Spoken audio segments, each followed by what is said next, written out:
in the presentation, and if you want a copy of it, when the lady comes up to introduce me, she will tell you to email us to get a copy of the presentation.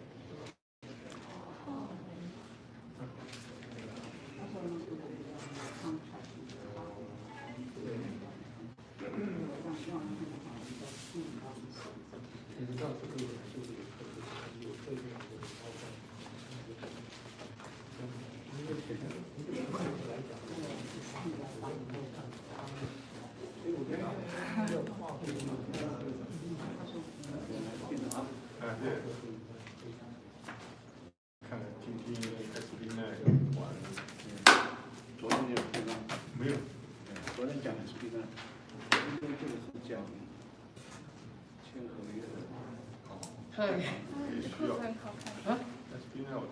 你的裤子很好看。但是还是要市政府。是吧？你看你好我。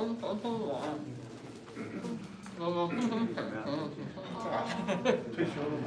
啊，退休了。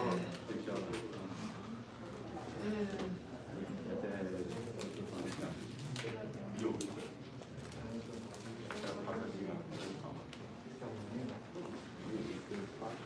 你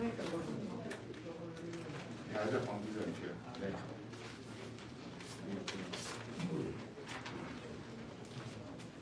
哦，你在华语。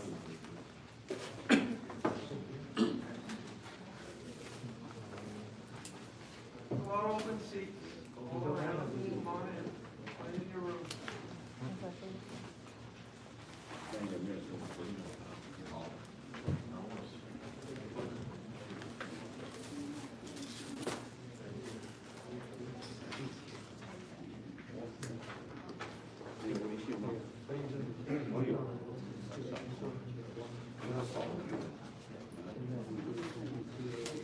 好，早上好，大家好哈！非常欢迎大家来到我们2021年的这个建材大展。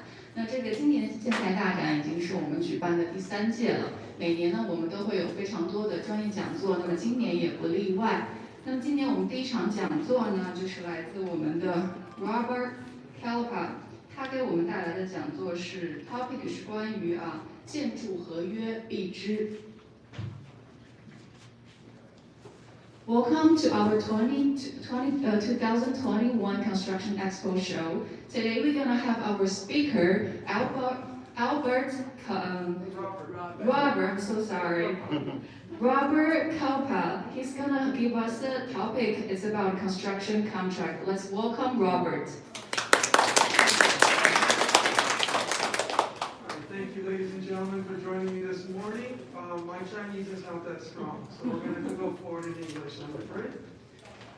Today's discussion will be on construction contracts. Contracts in general, construction contracts in particular. Now, I do like to have props when I'm doing these things. These are a little wet, but still usable.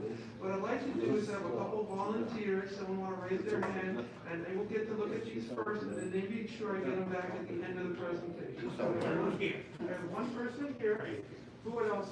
Okay, so another young lady up here. So this is the code section we're going to be talking about. Business and Professions Code 7190, at least a part of it. This document the gentleman has that we're going to be sending back to you is the contractor's license board document that they create to tell you what the rules are for doing home improvement contracts, okay? So these 2 documents will be going back so people can look at them. They are, of course, available to you on the internet. But I did bring a couple paper copies for those who don't like playing with computers that much. I also brought one other thing. This item, this huge book, is called a 6-in-1. This is 6 of the code sections of the California statutes, okay? Not all of these rules apply, but many of them do. And we're not going to talk about all of them today because we don't have that kind of time, but we're going to talk about the key ones that I think are most important and are most important for you to consider in dealing with a home improvement contract. Now, first and most important, this is who I am. My name is Robert Klepa. I'm a lawyer in the state of California. The JD means I have the academic degree. The Esquire means I have the license. So I'm a licensed attorney in the state of California. I've been an attorney for more than 30 years. Yes, I'm very old. I currently teach at UCLA, a small university in West Los Angeles, and Santa Monica Community College. In both of those areas, I taught contracts in many different fashions. I'm currently an arbitrator, which is a fancy way of saying a private judge. I have cities and counties and individuals hiring me to solve their problems for them. They both bring their evidence. I talk them, I look at the evidence, and I render a decision. That's what a private judge does. I've been doing that for more than 20 years.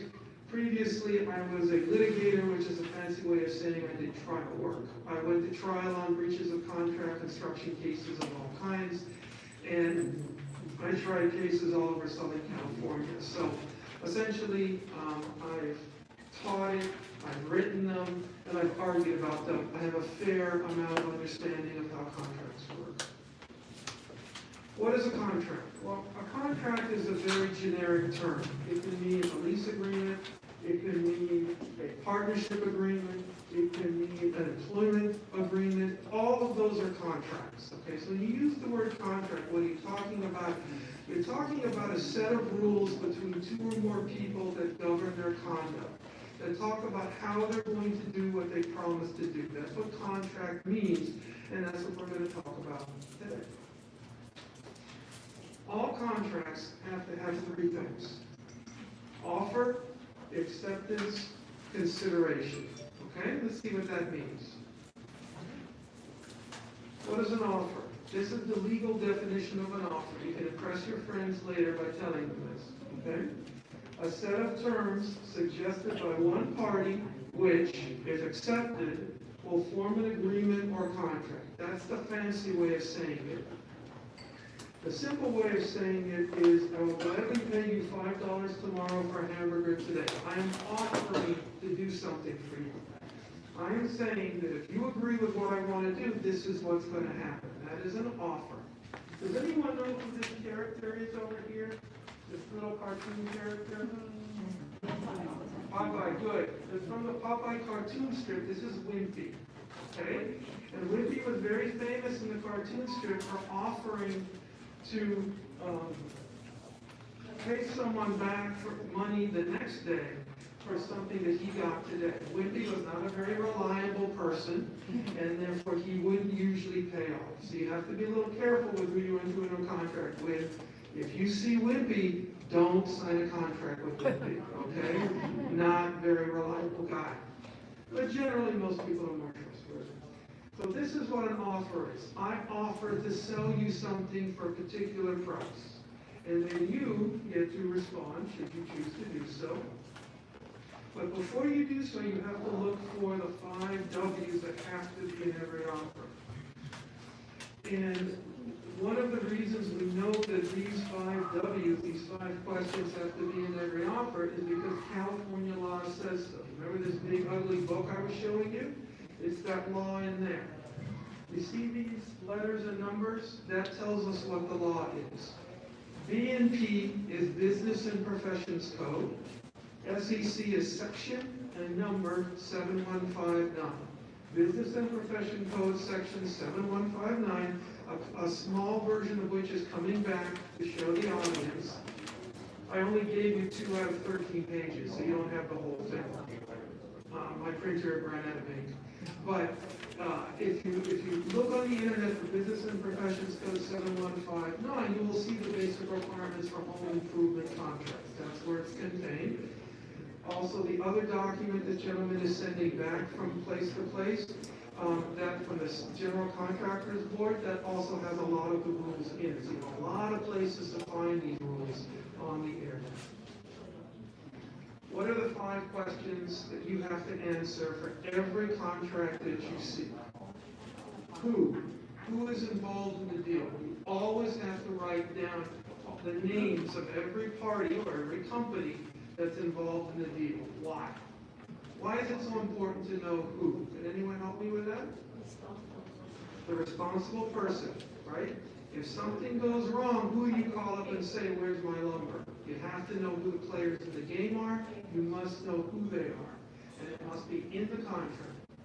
The old saying is, if it's important enough to do, it's important enough to write down, and a contract should generally be in writing, and it should have this information in it. Okay, so all offers should have who?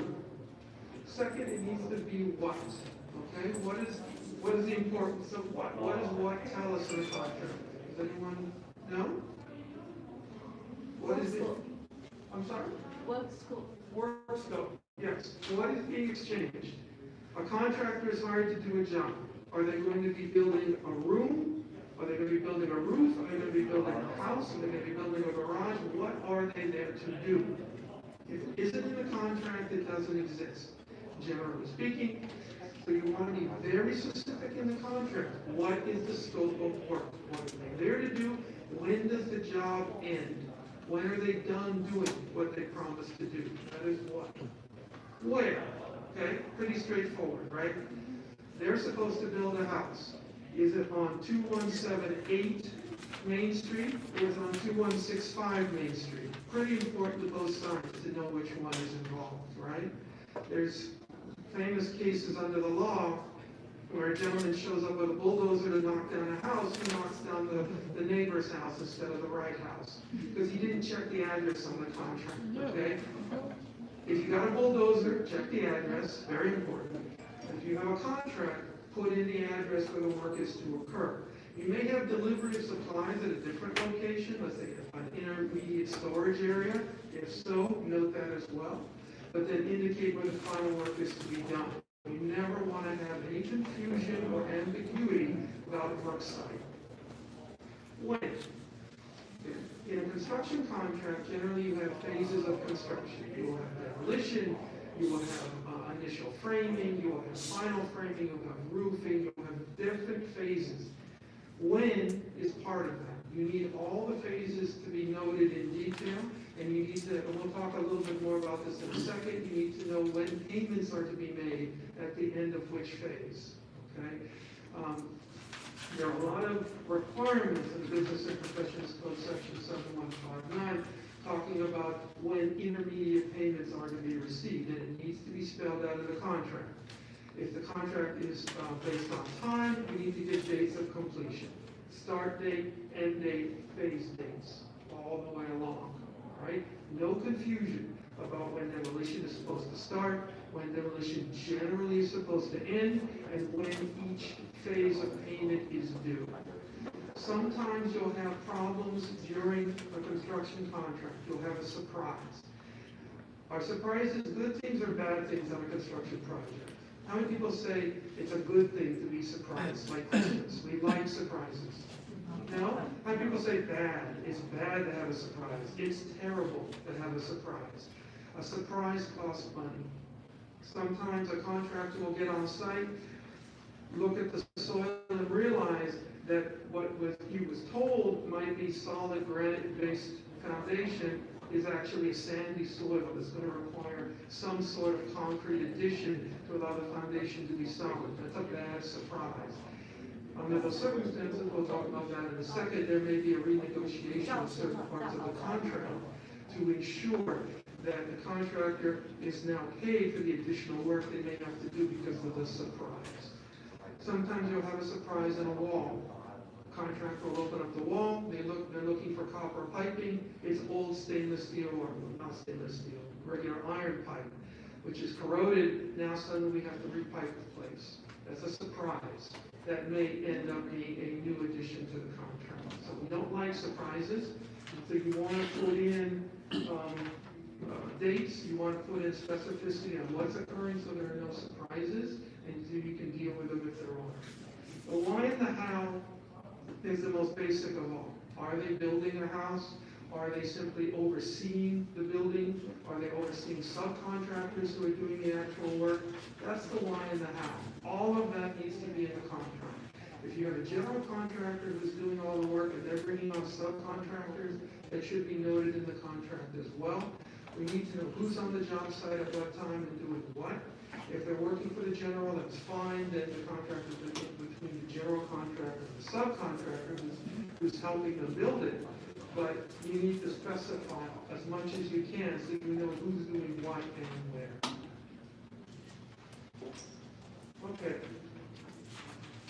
this is one of the rules that as a general contractor you need to be aware of. A home improvement offer, this is an offer, which is what you're saying, I'm willing to do for you.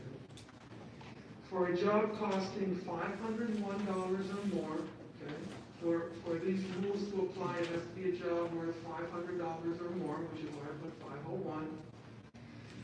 Must also, and I'm giving you the citations, be in writing. These types of home improvement contracts must be in writing. No handshake deals. No.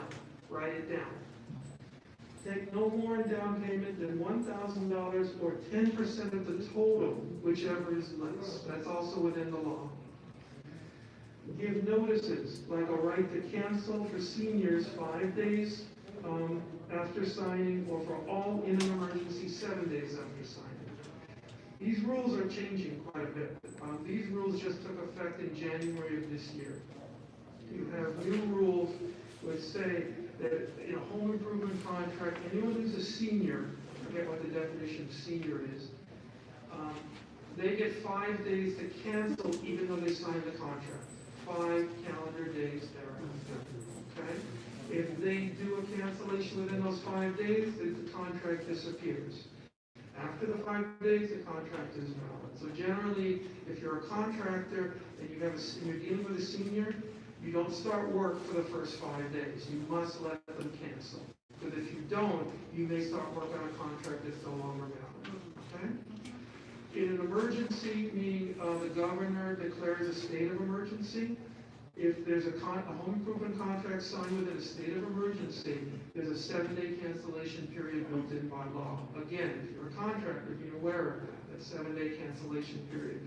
You don't want to be giving away your work on a contract that is not valid because it's canceled within the 7 days. Okay? There are a lot of rules. This statute is 13 pages long on my printer, so I urge you to take a look at it. It's Business and Professions Code 7159 and 719.5. You can find this on the internet by just typing in California Business and Professions Code sections 7159, 7159.5. Also, somewhere back here, I think it's a booklet from the General Contracting Board. That also has most of the requirements in it. Now we have most of our class here. I do have a question. How many people here are professionals in the construction industry? I have a few. How many people are just people who are looking to rebuild their home or do work on their home? Most of you. Fair enough. Okay. I just wanted to know the breakdown, and that's fine. So the booklet is coming back, nice and smooth. So all of these requirements are put in place for the protection actually of both sides. The idea behind the contract is you want clarity. You want both sides to know exactly what they're promising, exactly what they're getting. That's what contracts are for. We only usually look at contracts when there's a problem. Then you pull out the contract and everyone's desperately looking for how to solve the problem or to know what to do in a particular situation. A well-written contract prevents problems. And so what we're talking about here is the basic requirements of a contract to keep problems from happening, to keep you, and most of you are people looking to do a rebuild on your house, to keep you from having problems with the contractor you hire. Everyone wants the job to go well. A well-written contract helps ensure that. Okay? So, again, the notices we've talked about, there are quite a few other requirements within the law on this. The biggest one that we talked about already is the down payment issue. Many times when we've talked about this, there are phases to a contract. Demolition is when you tear down a house or tear down a window or something. Rough framing is when you have a basic concrete foundation, it's usually concrete, and then you're building the basic frame of the house, the wood frame. Okay, that's rough framing. Fine framing is when you fill in the walls, the drywall and the line. There can be phases within that contract where certain payments are supposed to be made, right? Because you have to give the contractor enough money to buy the supplies to keep the job going. So this particular section, the code section, does talk about when those phases are and when those payments are made, and generally how much they are, how you break it down. Again, this is the opening payment, the down payment, the before construction payment. That's $1,000 or 10% of the total, whichever is less. That's just the start. You obviously are going to be paying as you go along because the contractor needs money for supplies and to pay their workers. Okay? So it is common to have things, just be aware what the law allows. Okay, that's the offer. That's what someone has come to you and said, this is what I'll do for you. Generally, the contractor is the one who brings the offer to you, usually in a written contract. Are you allowed to change a written contract? How many people say yes? You can always change a written contract. A few people. How many people say no? Once it's written, it's like that forever. Okay, got a couple people on that one. You are allowed to change a contract. In fact, you're encouraged to do so.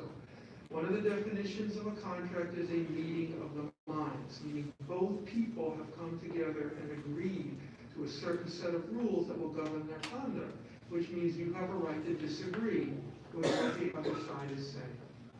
So if there's something in a contract, you have to read the contract to understand. And if there's an offer that's been brought to you, you need to read the offer carefully, understand the offer that's been brought to you, and then if there's something you disagree with, go back to the other side and say, very respectfully and nicely, I disagree with X and Y and Z, and let's talk about a way to fix it. Instead of making 2 phase payments, I want to make 4 phase payments. Instead of paying $5,000 on the second payment, let's make it $4,500, and then I'll pay an extra $500 at the end, whatever it is. So be aware that both sides in a negotiation, both sides in a contract are equal, and they can talk about it, and they can fix whatever the issue is between them. But you have to read the contract. Now, I've taught these classes many times, and I always get the same answer, but just for the fun of it, I'll ask it again. How many people here read every contract they see? All right. I see 3 or 4 hands. That's more than I usually get. Okay? Most people don't read contracts. These contracts are very important. These contracts can be very expensive. These contracts kind of need to be read. And if you're not comfortable reading it, find someone who can read it for you. All right? There are various organizations that can help. There's the small business development centers throughout Los Angeles. There's one in Long Beach. There's one in downtown. They have people on staff who can help you understand the contract. If your primary language is not English, you can ask for the contract to be written in a language that you're comfortable with or have it translated. But given that the house is the most valuable asset that most people own, and a home improvement contract is affecting that most valuable asset, it is very important to fully understand every contract you're presented and make sure you're okay with every term in there. All right? Because even though it's printed nicely on nice paper, doesn't mean all the terms in there are ones that you should agree to. But let's say you do so. How do you accept the contract? Well, this is the very complex legal definition. A manifestation of assent to the offer's terms by an offeree with capacity in the manner requested. Right? Again, impress your friends this weekend, tell them that definition. What does it really mean? Popeye says, I agree to give you 1 hamburger today for $5 tomorrow. That's acceptance. If you agree, then you've accepted. What is the most common way that people agree to a contract? How do you agree to a contract, generally speaking? Who can help me with that? Sign it, right? Normally it's signed. Does anyone know what a notary is? What is a notary? Third party. Okay, identify, good. That's all a notary does. A notary says that the person who signs the contract is the person they say they are. Okay, that's all a notary does. If you sign a contract and it's notarized, all you've done is said, I signed the contract. That's all it means. The signature usually is enough. Sometimes contracts will have other things in them requiring different kinds of acceptance requirements. Generally, it's a signature. Sometimes it's notarized. Popeye agrees with Wimpy because he always does this. I will agree to give you the hamburger today for $5 tomorrow. That's acceptance. In a construction contract, you're going to be signing the contract, possibly having it notarized. Okay, how do you accept? Well, first you have to accept all the material terms. What is a material term? These. Who, what, where, where, when, why. Those are material terms. Sometimes there are others, but generally you have to accept the 5 W's. You can question them, you can complain about them, but you have to eventually accept them for you to accept the offer.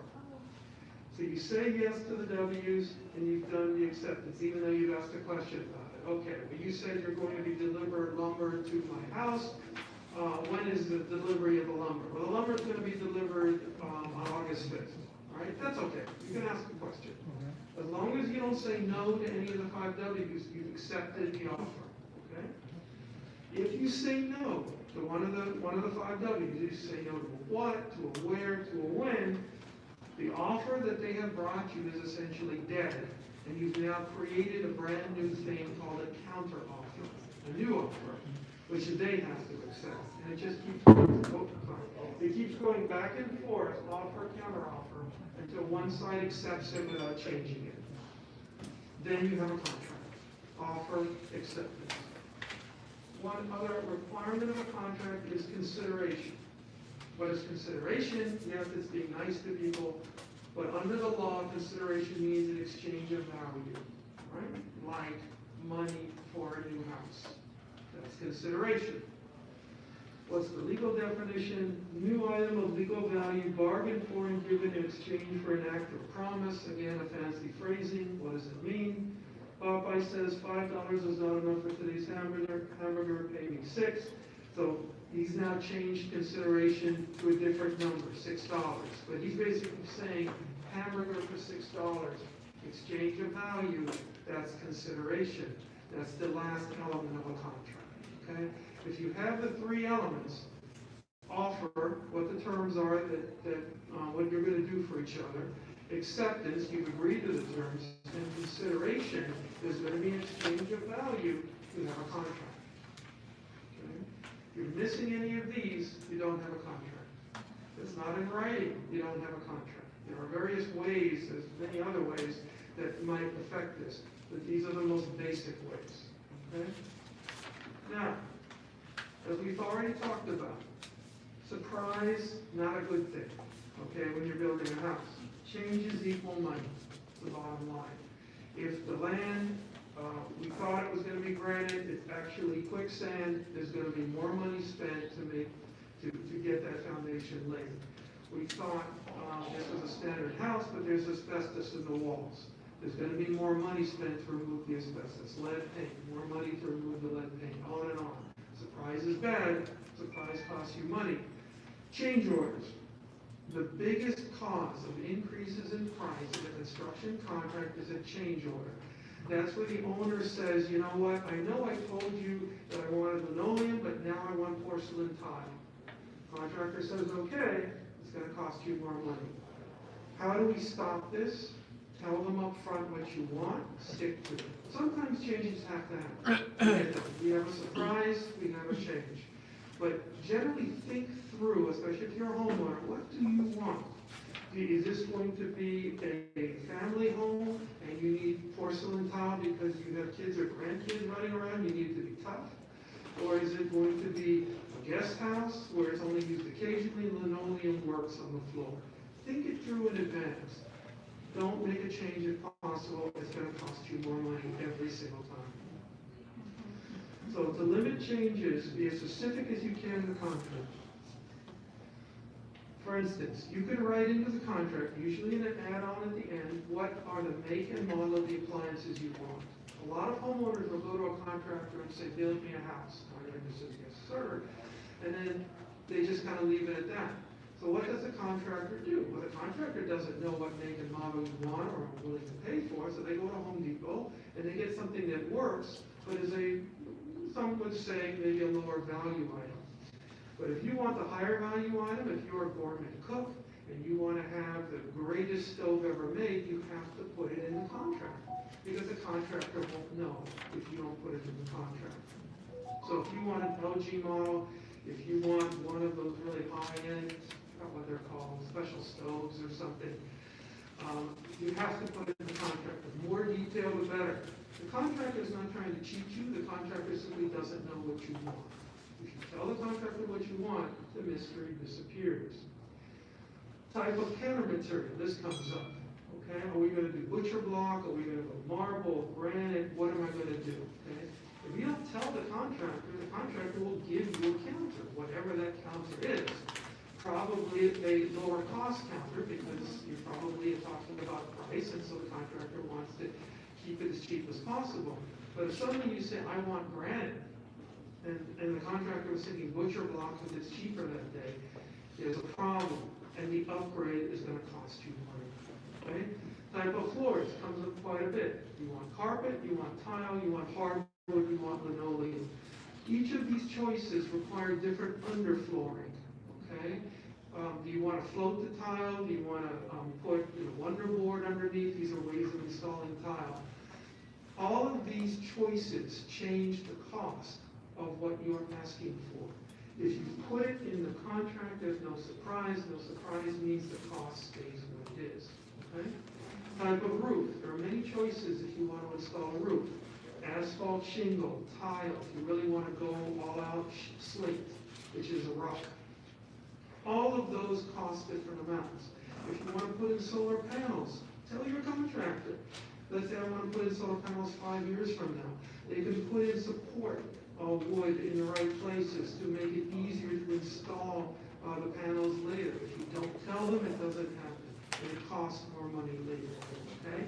The more you put in the contract, the better things go. All right? Will the owner be living in the house during the construction? That's a big deal for a contractor. If a contractor is remodeling a room with the owner living in, they have to put up a lot of sheeting to keep the dust out of the rest of the house. They have to make sure that they only work during the times when the homeowner is available to them to allow them in. They have to keep the plumbing going all the time. They have to get permission to shut off the plumbing or the electricity. All of this is a problem for the contractor. It takes more time, takes more money, costs you more. So think in advance. Am I going to be living in this house while this work is going on? Or am I going to move out for 3 months or whatever it takes?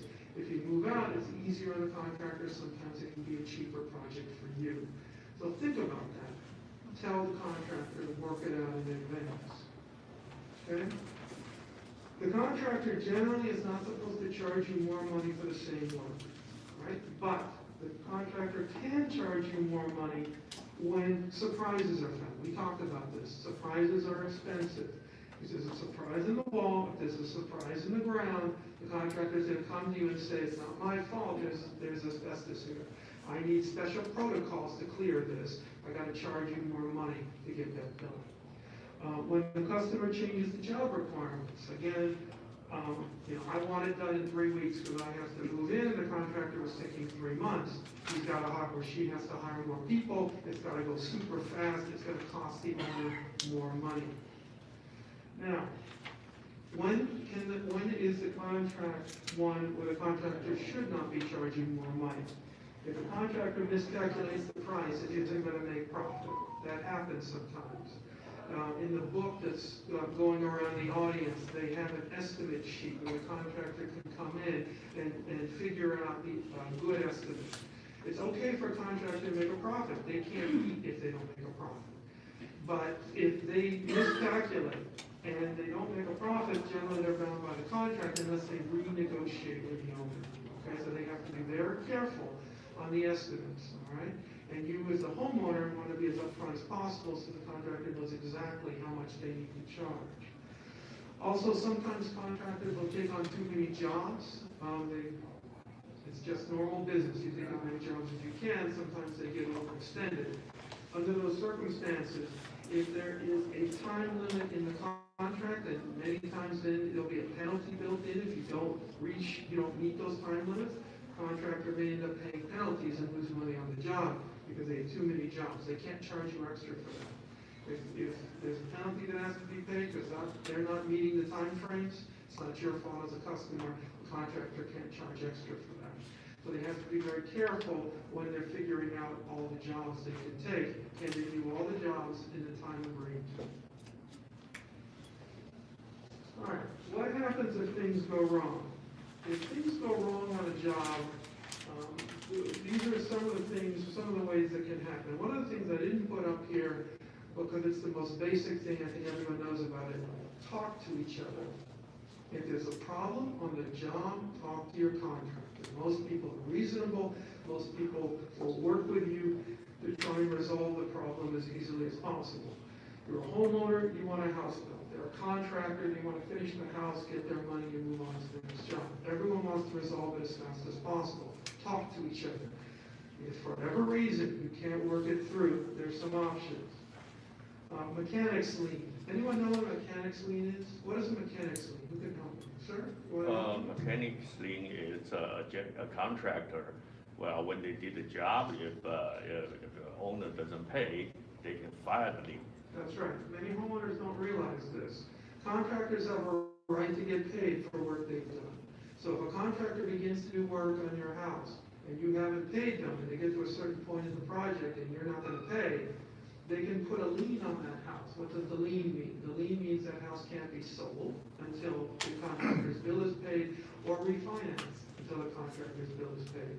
It is an impingement on title. So this is an important thing. It only lasts 90 days until a lawsuit is filed to confirm it, but it certainly can be a problem for a homeowner. So you need to be aware as a homeowner that if you have a contractor and the contractor is doing the work and you don't pay, you can run into this problem. This is something that many contracts have in it. It's called a mediation provision. Anyone know what mediation is? Anyone ever heard that term? No? Mediation is when you bring in a third-party person to come in and help you reach agreement, to talk you through.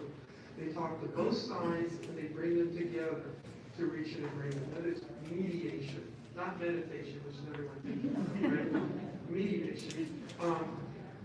Many contracts will have a requirement in them, and it's something to think about, that before anyone can file suit, before a lien can be filed, they have to go through mediation. Okay, usually within the first 30 days after a dispute is brought.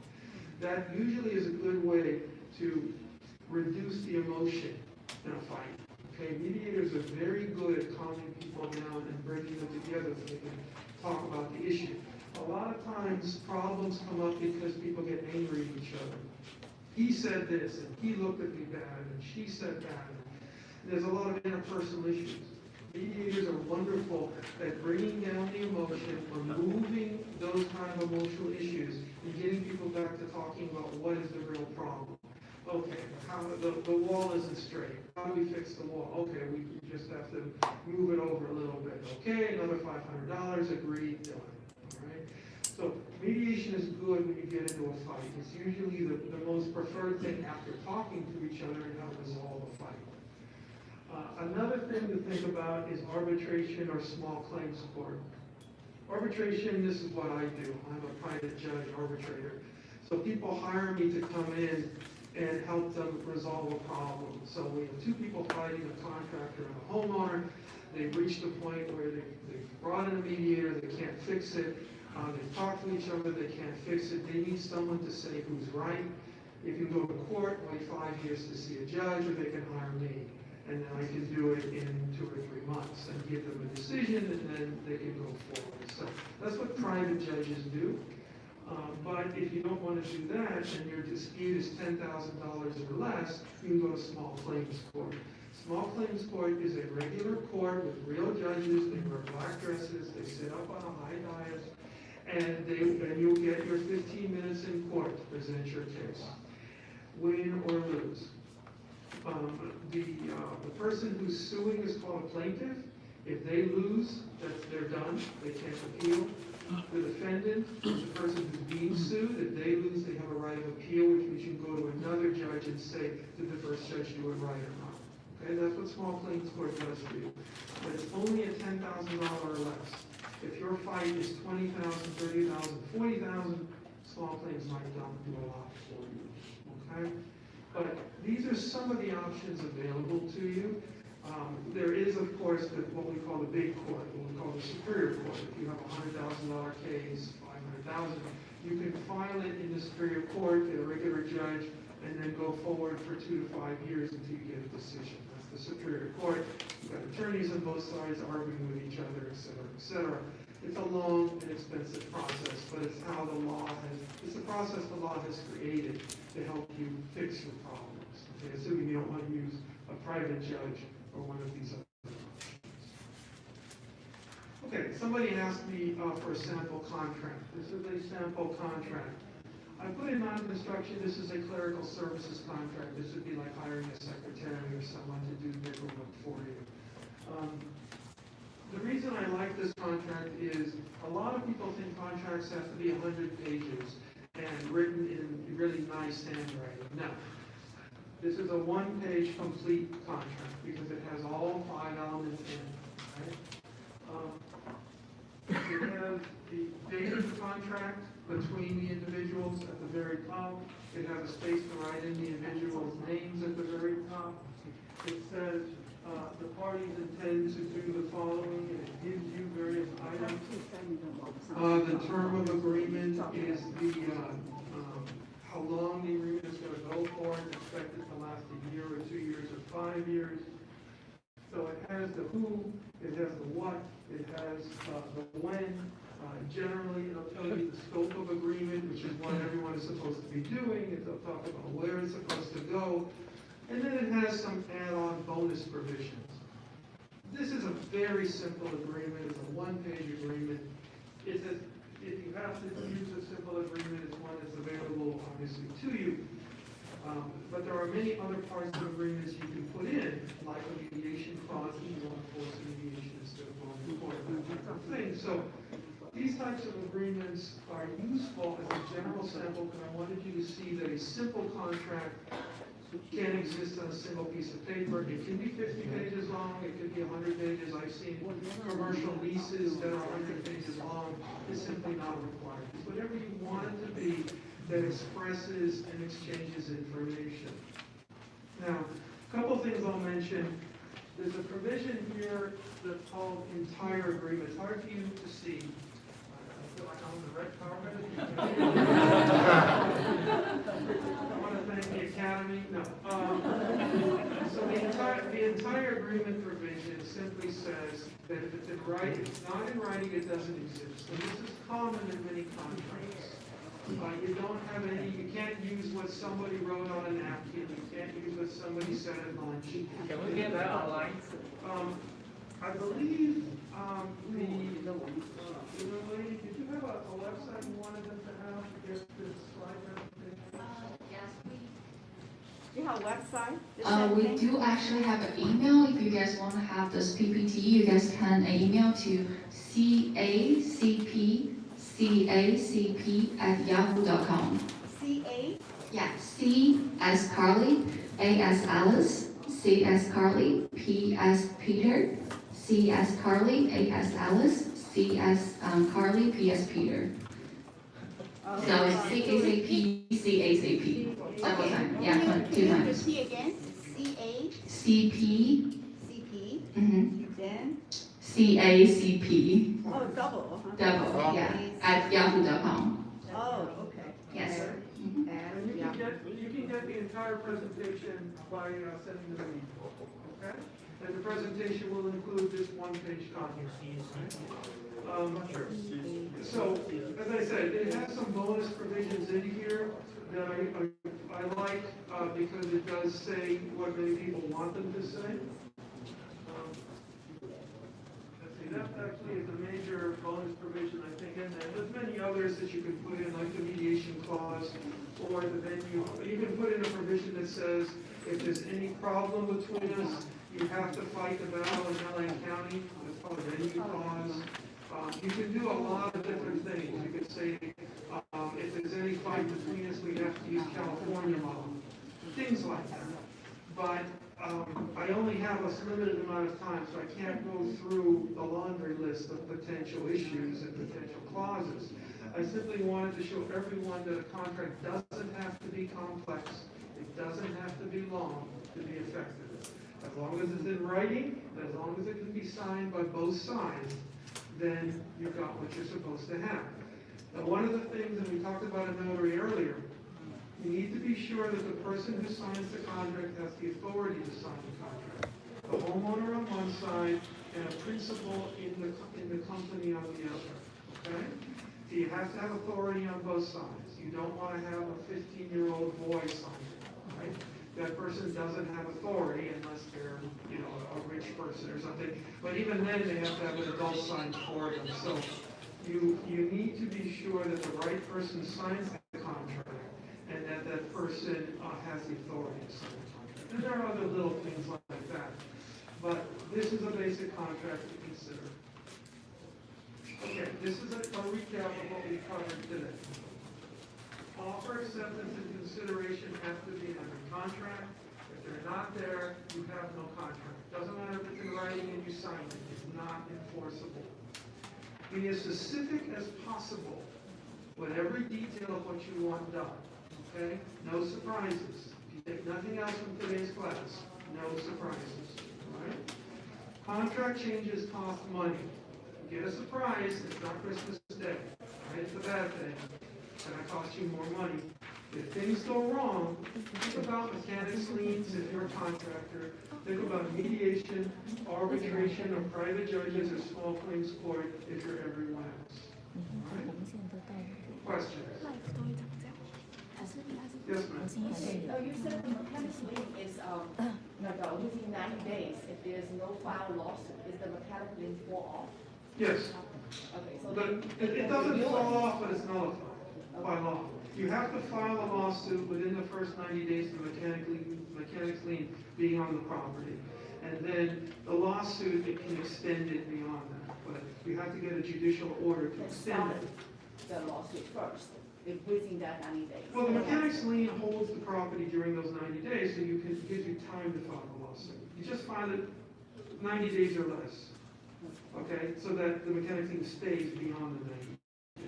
Can the contractor renew the mechanics lien after 90 days? The judge can. The judge can say that the mechanics lien stays on the property until the case is resolved, or the judge says, what usually happens is the homeowner files a bond, and then the bond remains in effect throughout the lawsuit. So you remove the mechanics lien because you didn't want the property sold, because that's where most people's money is, but the bond takes the place of the mechanics lien. If the contractor failed to file a lawsuit within that 90 days, can they renew the lien after 90 days, although there's no lawsuit being filed? That's a tough one. Under most circumstances, I would say no. Under most circumstances, I think you would have waived your right. You're supposed to do it within a certain period of time after finishing the job. If you then go 90 days beyond that, you're probably beyond the point where you can file a new mechanics lien, so you may lose your right at that time. The mechanics lien was never designed to be a forever solution. It was designed to force people to resolve and to get the to get the contractor paid, because it puts a burden on the homeowner. Up until this point, the only burden is on the contractor who spent time and money doing the work. Thank you. Okay, any other, yes, sir? How do we know that the general contractor will pay the subcontractor? Is there a way that we can find out? There's always an issue about that. What you need to do is when you're paying the contractor, you can, one way it's done, if you look at that book that we're passing around, it has that option in there, is you write the check not just to the general, but to the subcontractors too. That means they have to sign the check. That's one way to ensure the sub gets paid along with the general. Both names have to be in the check, right? In the payment line. Yes, sir. So when we make a payment, do we need to request for the lien release from Yes. the general contractor and subcontractor? Yes. So we receive the payment. Generally, what you do, once a payment is made, you're supposed to receive, if you request it, a homeowner is to receive a lien release for the amount of payment, not the entire job, just the amount of payment. So you can ask for a lien release up until that point in time for the amount that you paid. So if you paid a third of the contract, you'll get a lien release on the third of the contract. So from the subcontractor to, Yes, generally speaking, you are allowed to ask for that. That is part of the law. so when we make a contract with the contractor, we can request for a list of all the subcontractors. So we know who are the subcontractors. If you wish, yes. Otherwise, we don't know who's going to sign the lien. Fair point. Fair point. Yes, ma'am. If the contractor work, we are satisfied, what we get against the contract, what should we do? Homeowner, what should we do? Okay, so you're saying the contractor has finished the job, but is there like small problems that need to be fixed, like a screw isn't in place or the walls? No, I mean the walls on the, There's a big problem. substrate and maybe the door wasn't right or the Okay. window wasn't Well, right. usually when a job is done, a contractor will walk through with the owner and do what's called a punch list. And you will point out that the door isn't right, the hinge isn't right, the window isn't right, and they'll write it down and they'll say, okay, I'll have it done within a week. And what you usually do is you hold back the last payment for that week Yeah. until they're done. Yes, If, let's say the contract ends and the contractor leaves the site and then you realize that something's wrong with the concrete, the house is leaking or something, that's a big deal. And then you have to think about other options. You have to think about mediation, arbitration, if it's small claims, if not big. I see. Contractors also have bonds and licenses. If in an extreme situation, you can go after their bond.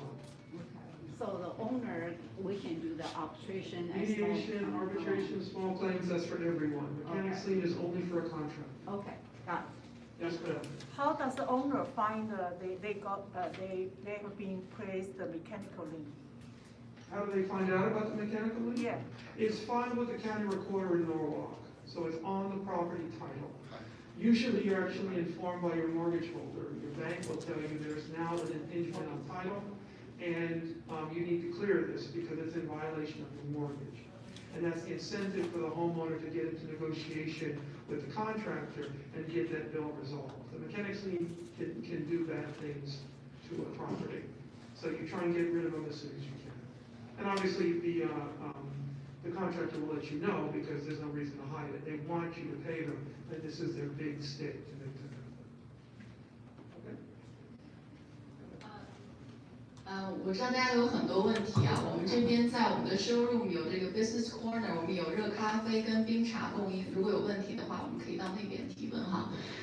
We have a business corner in the showroom, so if you guys have any questions, you can go there. We have hot coffee and iced teas. Thank you guys. Thank you for coming today. Thank you.